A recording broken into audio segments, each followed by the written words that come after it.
My dear students, आज हम discuss करेंगे एबनॉर्मल कोलिगेटिव प्रॉपर्टीज और वन ऑफ फैक्टर, असामान्य अणुसंख्यक गुण और वन हाफ गुणक क्या है। माय डियर, हमने जितनी भी कोलिगेटिव प्रॉपर्टी, चाहे वो ऑस्मेटिक प्रेशर हो, चाहे वो एलिवेशन इन बॉइलिंग पॉइंट हो, चाहे वो डिप्रेशन इन फ्रीजिंग पॉइंट हो, चाहे वो लोअरिंग ऑफ वेपर प्रेशर हो, इन सब पे हमने डिस्कस किया जब हम कोई non volatile non electrolyte solute को डिसॉल्व करते हैं। लेकिन कुछ ऐसे सब्सटेंसेस होते हैं जैसे इलेक्ट्रोलाइट एक्वाटिक सॉल्यूशन में जाने पर डिसोसिएट हो जाता है और नंबर ऑफ पार्टिकल इंक्रीज हो जाते हैं। साथ ही साथ कुछ ऐसे सब्सटेंस भी हैं जो सॉल्यूशन में जाने पर एसोसिएट हो जाते हैं। तो ऐसे सब्सटेंसेस जो सॉल्यूशन में जाने पर डिसोसिएट या एसोसिएट हो जाते हैं वो सामान्य कोलिगेटिव प्रॉपर्टी शो नहीं करते। उनकी कोलिगेटिव प्रॉपर्टीज को हम वन हाफ फैक्टर के माध्यम से समझ सकते हैं और इन वन हाफ फैक्टर के माध्यम से इन कोलिगेटिव प्रॉपर्टीज को हम समझा सकते हैं। My dear, one half factor, one half गुणक क्या है? वन हाफ गुणक यानी कि वन हाफ फैक्टर जो है ये एक रेशियो है। किस चीज का रेशियो है? Observed value of colligative property और calculated value of colligative property, यानी कोलिगेटिव प्रॉपर्टी की ऑब्जर्व्ड वैल्यू और कैलकुलेटेड वैल्यू का ये अनुपात होता है। सीधे सीधे हम कह सकते हैं कि पदार्थ का जो अणुसंख्या गुण है कोलिगेटिव प्रॉपर्टी के प्रेक्षित मान और परिकलित मान के अनुपात को हम कहते हैं उस सब्सटेंस का वन हाफ गुणक यानी कि वन हाफ फैक्टर। ठीक है, आप जानते हैं कि कोलिगेटिव प्रॉपर्टी जो है वो सब्सटेंस का जो मॉलिक्यूलर मास है उसका इनवर्स प्रोपोर्शनल होता है। ठीक है, तो वन हाफ फैक्टर को आप कैसे कैलकुलेट करेंगे? Actual molecular mass of solute upon observed molecular mass of solute, क्योंकि ये इसके इनवर्स प्रोपोर्शनल है। या तो हम कैलकुलेट करेंगे observed value of colligative property upon calculated value of colligative property, और मॉलिक्यूलर मास के इनवर्स प्रोपोर्शनल है कोलिगेटिव प्रॉपर्टी, तो actual molecular mass upon observed molecular mass. ठीक है, जो नॉन इलेक्ट्रोलाइट्स होते हैं जैसे कि आपका जो ग्लूकोज हो गया या सुक्रोज हो गया या आपका यूरिया हो गया, जितने भी ये नॉन इलेक्ट्रोलाइट सब्सटेंसेस हैं उनके लिए वन हाफ फैक्टर की जो वैल्यू होती है वो ऑलवेज 1 होती है। यानी नॉन इलेक्ट्रोलाइट्स के लिए हम वन हाफ फैक्टर की वैल्यू 1 लगाते हैं, और इलेक्ट्रोलाइट फॉर इलेक्ट्रोलाइट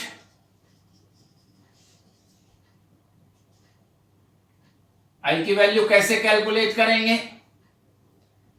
इलेक्ट्रोलाइट चूंकि डिसोसिएट हो जाते हैं, सॉल्यूशन में जाने पर क्या होगा? जिनका डिसोसिएशन हो जाता है कैटायंस और एनायंस में, यानी नंबर ऑफ पार्टिकल इंक्रीज हो जाते हैं।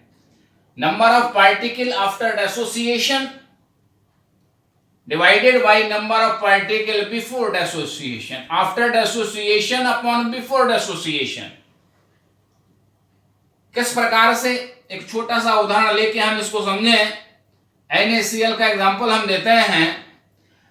सोडियम क्लोराइड को जब आप एक्वाटिक सॉल्यूशन में डिसॉल्व करते हो, जब आप उसको जल में डिसॉल्व करते हो, वाटर में डिसॉल्व करते हो, तो it get dissociate into cation and anions।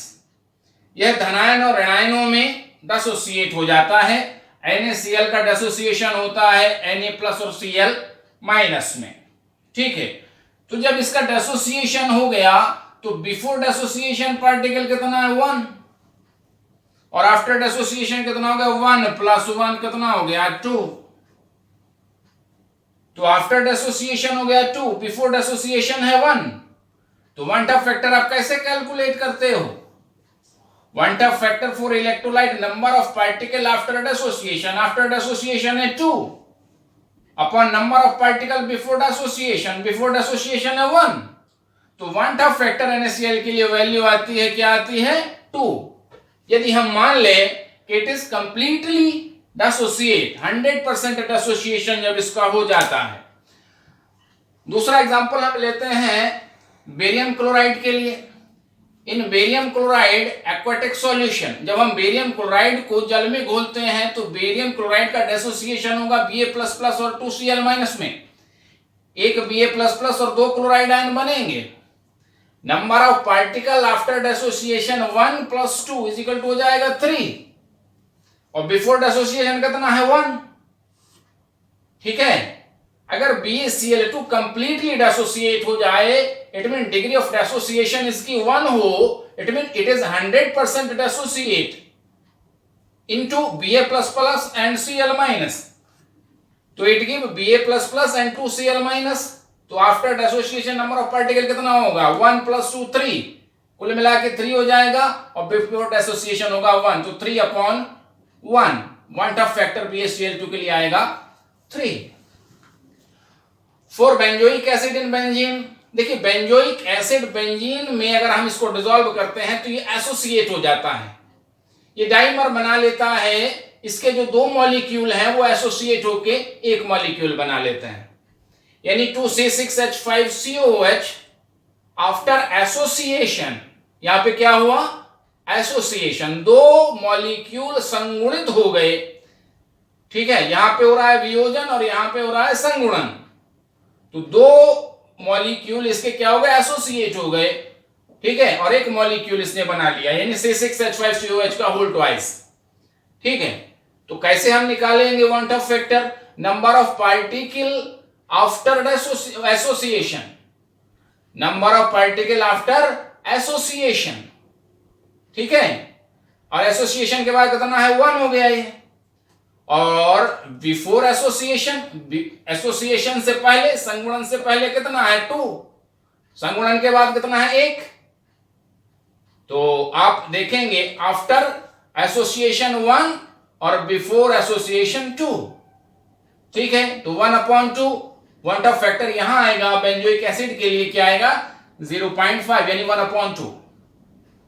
ठीक है, इस डिग्री ऑफ एसोसिएशन को हम वन टफ फैक्टर से किस तरह से हम कैलकुलेट करेंगे, क्या इसमें रिलेशन है, इस रिलेशन को हम इस छोटे से एग्जांपल के माध्यम से समझते हैं। मान लीजिएगा एक सब्सटेंस है AXBY। ठीक है, after dissociation it give Xa+ + YB-। ठीक है, सपोज करिए इसके 1 मोल से हम स्टार्ट करते हैं।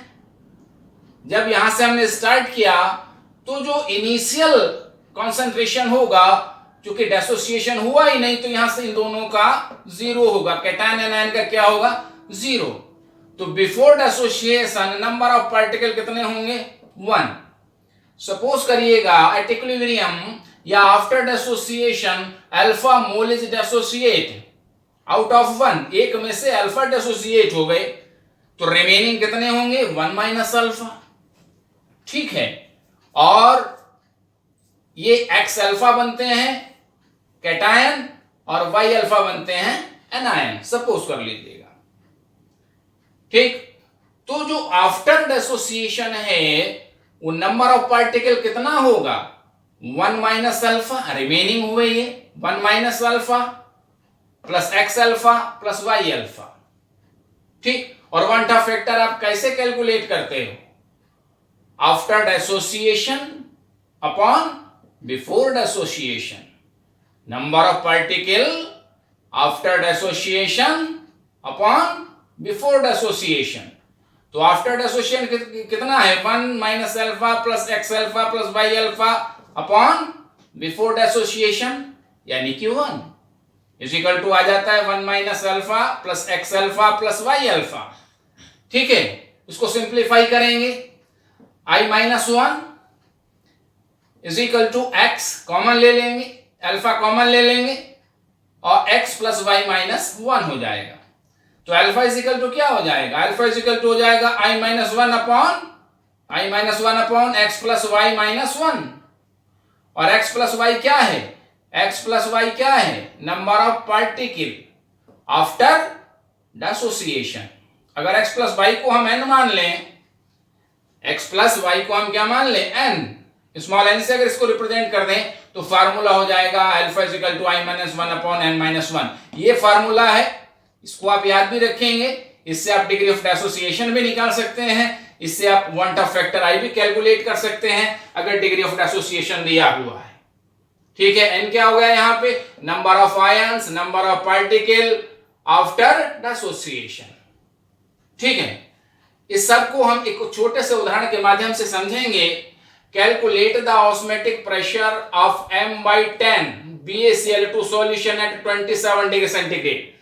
27 डिग्री सेंटीग्रेड पर m/10 BaCl2 विलयन के परासरण दाब की गणना कीजिए यदि इसकी डिग्री ऑफ डिसोसिएशन 80% है। परसेंट का मतलब क्या होता है? आउट ऑफ 100, यानी 100 में 80 डिसोसिएट हो रहे हैं। तो 1 में कितने होंगे? 0.8, यानी अल्फा आ जाएगा 80% इज इक्वल टू, या तो इसे आप डिवाइड कर दें अपॉन कर दें 100, तो ये 0.8 आ गया। शॉर्ट में लिखा है मैंने। तो अल्फा का फार्मूला लगाया आप, alpha is equal to i minus 1 upon n minus 1। तो यहां पॉइंट ऑफ फैक्टर कैलकुलेट करें, अल्फा की वैल्यू लगा दी, n आया 3 कैसे आया? BaCl2 के लिए कितना आता है? 2 और 1। अगर ये कंप्लीट एसोसिएशन देगा तो 2 और 1 3 पार्टिकल देगा, तो n की वैल्यू कितनी आती है? 3। ठीक है, तो 3 माइनस 1 आ गया। ठीक, यानी 0.8 is equal to i minus 1 upon 3 minus 1। तो i की वैल्यू आप कैलकुलेट करेंगे, i इज इक्वल टू आ जाएगा 2 इंटू 0.8, यहां घटाएंगे इसको तो 2 आ जाएगा और ये इसमें आके प्लस हो जाएगा। ठीक है, ये हो जाएगा 1.6 और 1, यानी कि कुल मिला के i की वैल्यू आएगी 2.6। ठीक है, तो सीधा सीधा फार्मूला लगाएंगे, P is equal to CST। ठीक है, CST जो साधारण है, CST C माने कॉन्सेंट्रेशन क्या है। अब जो नॉन इलेक्ट्रोलाइट है उसके लिए तो हम केवल लगाते हैं P is equal to CST, और जो इलेक्ट्रोलाइट्स हैं जिनका वन ऑफ फैक्टर इसको अफेक्ट करेगा उसको हम I से मल्टीप्लाई कर देंगे। यहां पे देखिएगा, हमने जो पिछले एग्जांपल आपको कराए उसमें आपने देखा P इक्वल टू CST से डायरेक्ट आपने निकाला यूरिया सॉल्यूशन का ऑस्मेटिक प्रेशर का एग्जांपल आपने किया। ठीक है, यहां इलेक्ट्रोलाइट का कर देंगे तो I इसको सीधा अफेक्ट करेगा, यानी इलेक्ट्रोलाइट्स के लिए एसोसिएशन या जो डिसोसिएशन होता है सब्सटेंस के लिए उसको I से मल्टीप्लाई करेंगे। ठीक है, तो C है 1/10, S की वैल्यू आपको पता है 0.0821 होती है, T 300 हो जाएगा, 27 प्लस 273। ठीक है, और ये I की वैल्यू आप लगाएंगे, अभी अभी आपने की 2.6, तो कुल मिला के जो आता है यहां पे ऑस्मेटिक प्रेशर 6.4038 atm आता है। ठीक है, तो इस प्रकार के जो सब्सटेंसेस होते हैं उनके लिए कोलिगेटिव प्रॉपर्टी, जो नॉर्मल कोलिगेटिव प्रॉपर्टी है, जो सामान्य अणुसंख्य गुण हैं, उनसे भिन्न होती हैं, वेरिएशन शो करती हैं। सच टाइप ऑफ सब्सटेंस, इस प्रकार के पदार्थों के लिए क्या करेंगे?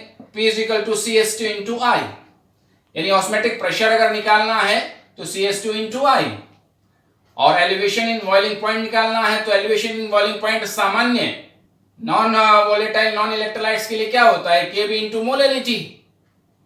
यहां वन ऑफ फैक्टर से इसको मल्टीप्लाई करेंगे, Kb into molality into I, और फ्रीजिंग पॉइंट में डिप्रेशन अगर निकालना है तो Kf इंटू मोलेलिटी होता है नॉर्मल सब्सटेंसेस के लिए, लेकिन इस तरह के सब्सटेंसेस के लिए आप इसको I से मल्टीप्लाई करेंगे। ठीक है, lowering of vapour pressure P minus PS आप निकालते हो equal to P into mole fraction of solute, यहां तक, और इस प्रकार से आप निकालेंगे, इसको मल्टीप्लाई करेंगे I से।